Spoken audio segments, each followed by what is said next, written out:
Bonsoir, bienvenue à la capsule Généreux comme mon Père. Ce soir, nous allons parler de la générosité et pour les 3 prochaines semaines encore. Donc, on a une thématique sur 4 semaines. C'est intéressant d'avoir cette thématique-là, particulièrement durant le temps des fêtes ou un petit peu avant le temps des fêtes. Je pense qu'il y a plein de choses qu'on peut être encouragé avec la générosité.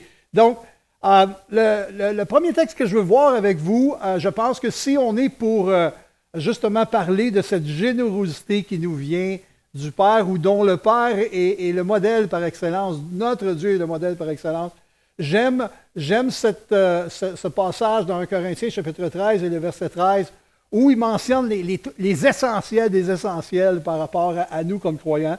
Ça dit en somme 3 choses demeurent.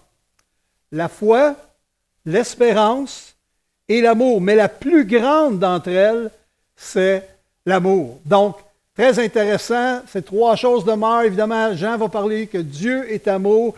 Et ce qui découle du cœur de Dieu va aussi découler du cœur des croyants parce que nous sommes en relation avec Dieu. Et ce que j'ai découvert, c'est que, dans le fond, la générosité est simplement une expression de ces 3 valeurs-là, de ces 3 vérités-là.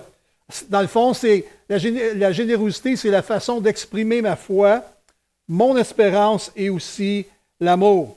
Généreux, j'exprime ma foi parce que je sais que Dieu pourvoira à mes besoins. Alors, je n'ai pas peur de donner. J'exprime ma foi aussi au travers de l'espérance parce que je dis, Dieu est mon espoir et mon espoir est au ciel et j'investis dans le trésor du ciel. Et j'exprime aussi l'amour. Puis la générosité, je pense que c'est comme le bras de l'amour ou les pieds de l'amour. C'est le battement du cœur de l'amour du Père. L'amour dit, je veux te donner, je veux t'aider, je veux te servir, je veux te soutenir. L'amour, c'est l'opposé de la convoitise. Donc, c'est très intéressant de regarder à ce texte-là et juste de se rappeler que dans le fond, la générosité, c'est l'expression pratique, autant de la foi, de l'espérance que de l'amour. Ce qui m'amène à mon prochain verset avec vous. Je crois que la générosité démontre le caractère de Dieu. J'aime le passage, encore une fois, dans Jean chapitre 1, verset 16. C'est un beau texte. Vous avez l'occasion, un peu avant les fêtes, de revisiter Jean chapitre 1. Moi, je trouve que c'est un texte par excellence pour la période de Noël. Et dans ce texte-là, l'apôtre Jean va nous parler de la venue de Christ. Il mentionne que Jésus est venu chez les siens, mais les siens ne l'ont point reçu, mais à tous ceux qui l'ont reçu. Et par la suite, il va continuer en disant, « Nous avons tous été comblés de ses richesses. Il a déversé sur nous une grâce après l'autre. » Aïe, aïe, aïe, ça, j'aime ça.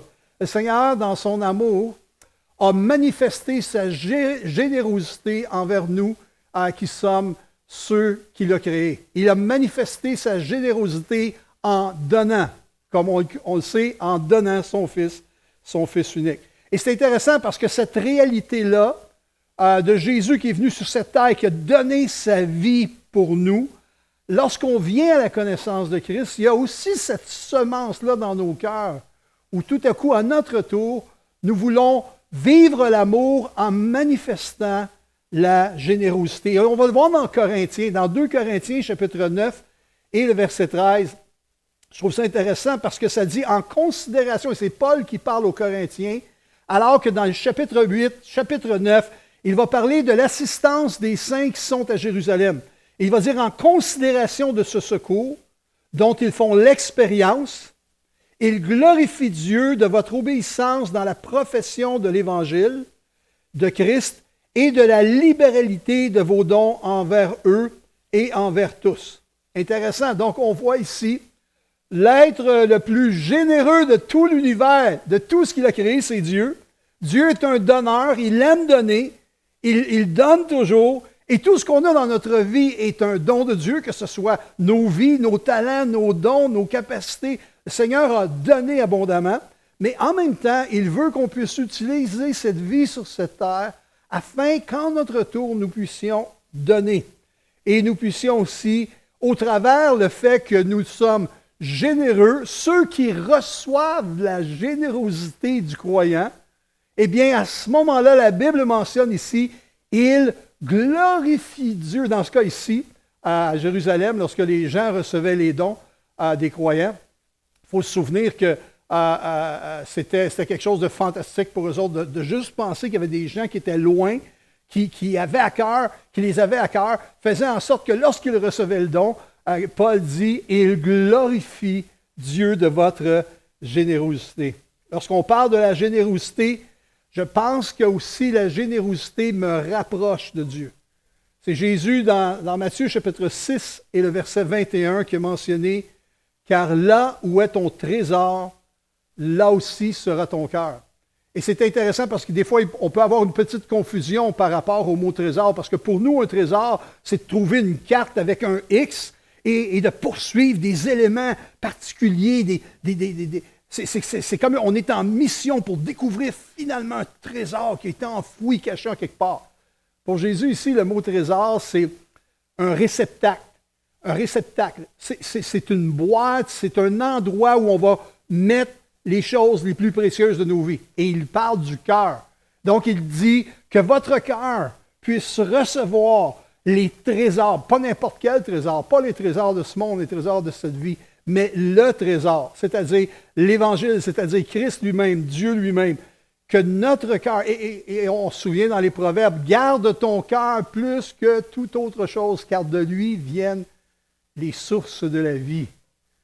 Puis Jésus va continuer, va nous enseigner en disant, « Je suis venu afin que les brebis aient la vie et qu'elles soient dans l'abondance. » Encore une fois, on voit la générosité de Jésus. Et par le fait même, cela propulse le croyant ou encourage le croyant de rester en communion avec Dieu, d'être proche de Dieu, parce qu'on est conscient, on réalise tous les différents endroits, les différentes sphères dans nos vies où on a reçu abondamment de Dieu.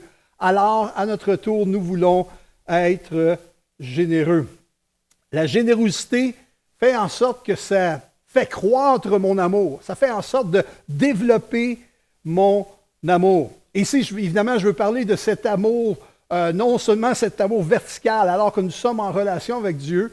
Dieu fait son œuvre en nous, mais alors que Dieu habite dans un être humain, alors que le Seigneur fait son œuvre dans le cœur d'un être humain, il y a quelque chose de particulier qui prend place, c'est l'être humain veut aussi donner aux autres, c'est-à-dire que ce lien-là de l'amour pour les autres.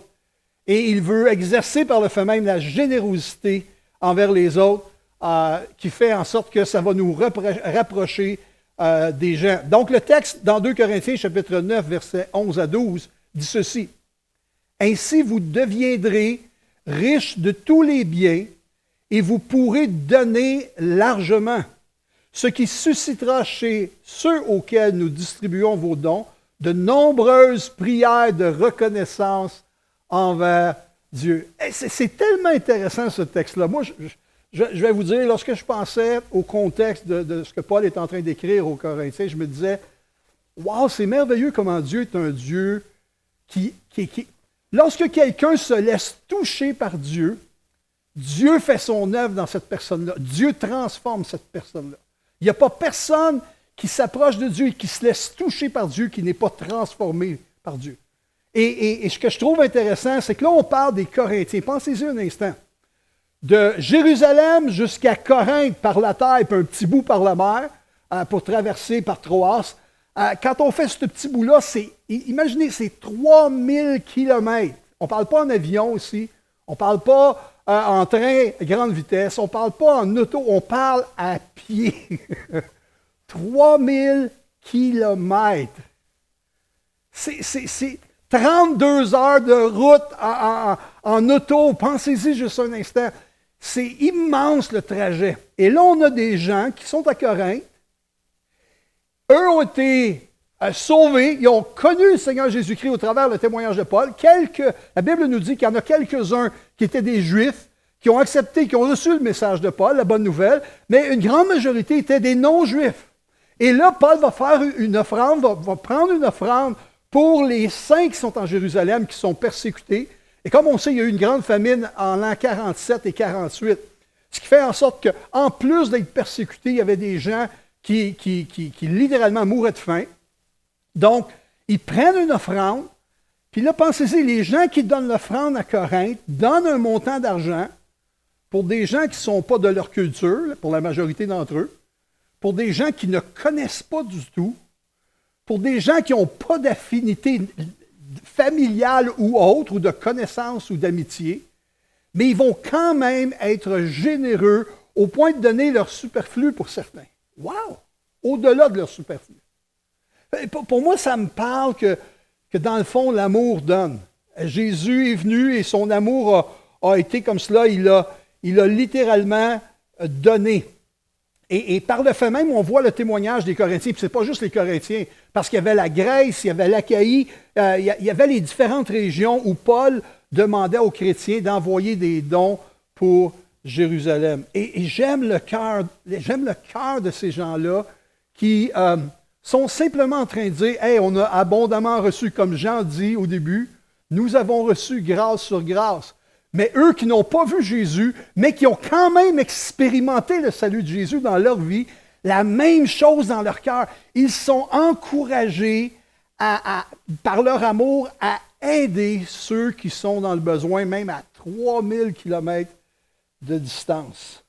L'amour donne. Et ça, pour moi, c'est glorieux, c'est merveilleux. Mais l'amour aussi, ou plutôt la générosité aussi, c'est intéressant parce que ça va déterminer ma bénédiction. Et c'est dans les Écritures où c'est mentionné. Dans Luc chapitre 6, verset 38, il est mentionné « Donnez et il vous sera donné ». C'est quand même intéressant, n'est-ce pas? Jésus dit « Donnez et il vous sera donné ». D'habitude, il dit « Je vais acquérir, puis ensuite je donnerai ». Il y a quand même une libéralité de cœur. « Donnez et il vous sera donné. On versera dans votre sein une bonne mesure, serrée, secouée, et qui déborde. Car on vous mesurera avec la mesure dont vous vous êtes servi, ou vous vous serez servi. » Wow! Seigneur, je veux avoir la bonne mesure quant à la générosité. C'est comme si la mesure va démontrer mon niveau d'engagement. C'est comme si la mesure démontre réellement ma foi. Où est ma foi? On l'a dit au tout début, hein?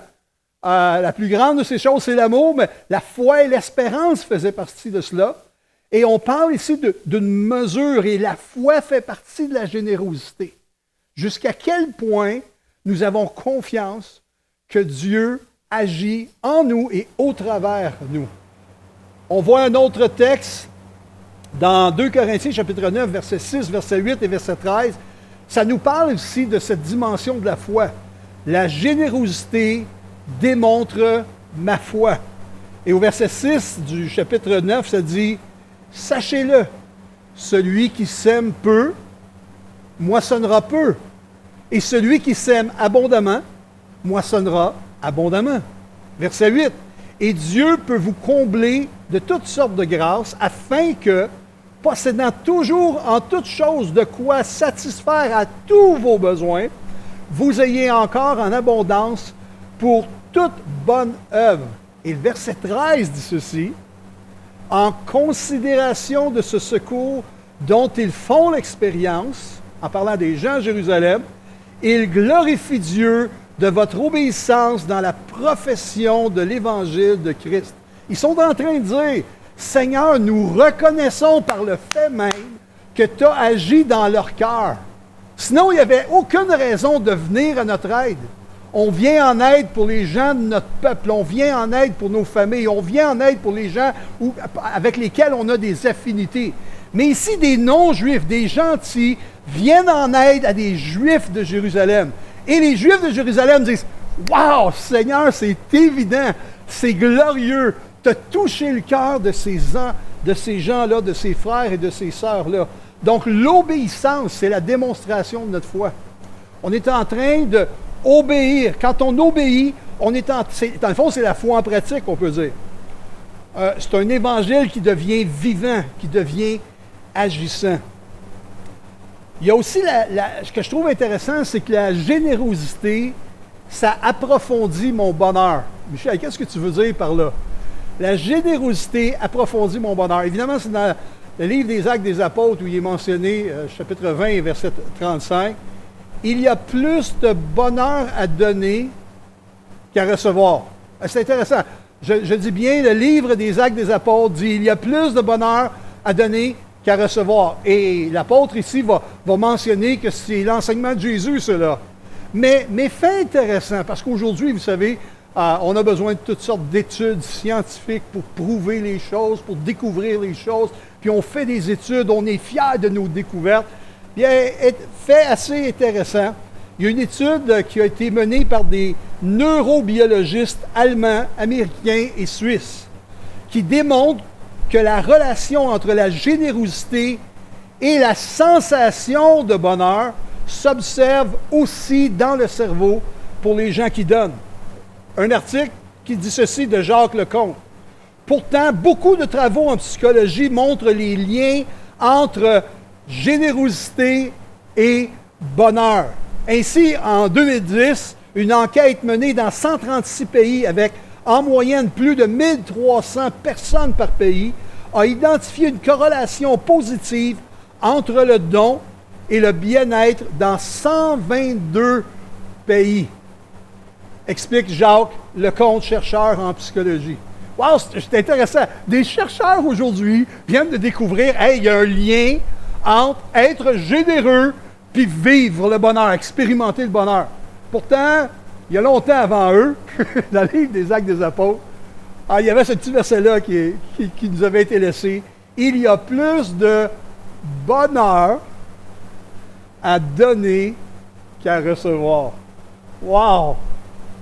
C'est bénissant de connaître les Écritures et d'appliquer nos cœurs à marcher avec celle-ci. Mike, c'est bénissant. Et j'aimerais parler aussi d'un autre point, je pense, important par rapport à la générosité. La générosité est un dépôt pour l'éternité. À ce point-ci, c'est Jésus dans Matthieu chapitre 6 et le verset 20 qui va mentionner « Mais amassez-vous des trésors dans le ciel, où la teigne et la roue ne détruisent point, et où les voleurs ne percent point, ni ne dérobent. » Donc Jésus parle ici de cette dimension où lorsque on manifeste notre générosité, la chose que ça fait en sorte, c'est à cause de notre cœur qui est en relation avec Dieu, à cause que nous sommes au bon endroit, lorsqu'on va manifester la générosité, il faut le faire dans cet état de conscience que c'est pas juste concernant les choses ici-bas, mais il y a une vie après cette vie. Et là, ça parle d'espérance, n'est-ce pas? On avait dit qu'il y a 3 choses qui demeurent, la foi, l'espérance et l'amour. Et ici, par rapport à la générosité, on pense à cette dimension d'un dépôt pour l'éternité. On peut être généreux en ayant en perspective que nous allons vivre éternellement. Et on peut accumuler plein de trésors, plein de biens ici-bas pour la rouille, la teigne, ou pour que quiconque puisse dépasser ces choses-là qu'on aurait acquises. Mais il y a aussi cette dimension de générosité où tout à coup on est conscient qu'au travers de notre vie, au travers de nos biens, au travers de nos ressources, on peut investir dans ce monde pour faire une différence et qui fera en sorte qu'il y aura aussi un dépôt pour l'éternité. Alors, je termine avec ceci aujourd'hui, alors qu'on est ensemble. J'ai fait un petit jeu de mots avec le mot généreux. Le mot généreux vient du latin generare, et ça veut dire engendrer. Ça veut dire produire quelque chose, en être la source de cette chose-là. Et quand je pense à généreux, je pense à génère eux. Génère pour eux. C'est moi qui génère, ou c'est moi qui engendre, ou c'est moi qui produis, c'est moi qui en ai la source. Je suis la source de la bénédiction pour les autres. Ça, c'est un des premiers aspects. Je génère pour eux, je génère pour l'autre, je génère quelque chose pour autrui. Et le deuxième aspect avec lequel j'aimerais terminer avec nous ce soir, c'est je crois qu'il y a vraiment différentes formes de générosité. Souvent, on place avec le mot générosité le volet de l'argent ou encore des biens matériels. Mais pour moi, il y a dans le monde chrétien et dans la réalité chrétienne, il y a aussi une générosité de temps. Il y a des gens qui investissent littéralement leur temps. Si le temps était monnayable, Si le temps, on pouvait calculer des sommes d'argent, je connais tellement de croyants qui investissent leur vie à prendre du temps. Ils sont généreux avec leur temps. Oui, avec leurs biens, oui, avec leur argent, mais avec leur temps. Pourtant, il y a d'autres personnes qui sont très généreux avec les biens, mais le temps, c'est une autre chose. Donc, il y a plusieurs dimensions, je pense, à la générosité. C'est quelque chose pour lequel on pourrait réfléchir ensemble. Je peux être généreux de mon temps, de mes biens, ou aussi de mon argent. Et je pourrais, à la limite, même aussi être généreux de ma mobilisation pour une cause. Il y a des causes pour lesquelles certains croyants vont investir de leur vie pour cette cause-là. Et je pense que ça aussi, ça témoigne de la générosité. Jésus est venu et il était tellement rempli d'amour qu'il a donné sa vie. Ça témoigne de la générosité. Alors, je crois que nous aussi, comme croyants, on peut, lorsque le Seigneur dépose des choses dans nos cœurs, on peut tout à coup vouloir mettre un emphase ou faire un emphase ou encore faire avancer une cause en particulier et on va investir beaucoup de notre temps pour cette cause-là. Certains vont investir leur temps pour les enfants, d'autres pour des adolescents, d'autres pour des jeunes adultes, d'autres pour les personnes en phase terminale, les personnes âgées, etc. J'aimerais que la chose qu'on retienne ensemble ce soir, que la générosité, elle n'est pas juste à un endroit. Je crois que la générosité coule d'un cœur qui est connecté avec le Père, connecté avec Dieu, qui fait en sorte qu'on exprime notre générosité, que ce soit avec notre argent, nos biens, notre temps, une cause en particulier. Nous voulons suivre le Seigneur avec cet élan de générosité. Laissez-moi prier pour vous ce soir et qu'on puisse ouvrir à la discussion par rapport à la générosité, espérant qu'on puisse grandir dans cette générosité-là, particulièrement dans cette saison dans laquelle nous sommes. Seigneur, merci pour l'occasion qu'on a de plonger nos regards sur certains textes des Écritures. Merci surtout qu'on peut regarder à toi, Père, et au Fils et au Saint-Esprit. Seigneur, tu as été tellement généreux à notre égard. Comme l'apôtre Jean l'a dit, nous avons été comblés. Grâce sur grâce. Seigneur, c'est tellement vrai. Non seulement tu nous as libérés du fardeau de nos péchés, tu nous as pardonnés, mais aussi tu nous as équipés. Tu continues de nous équiper.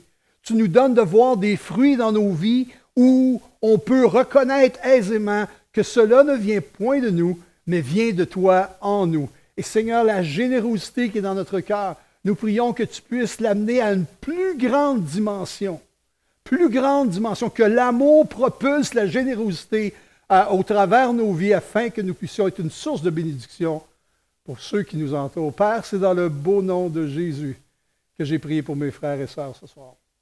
Amen. Amen. Soyez bénis.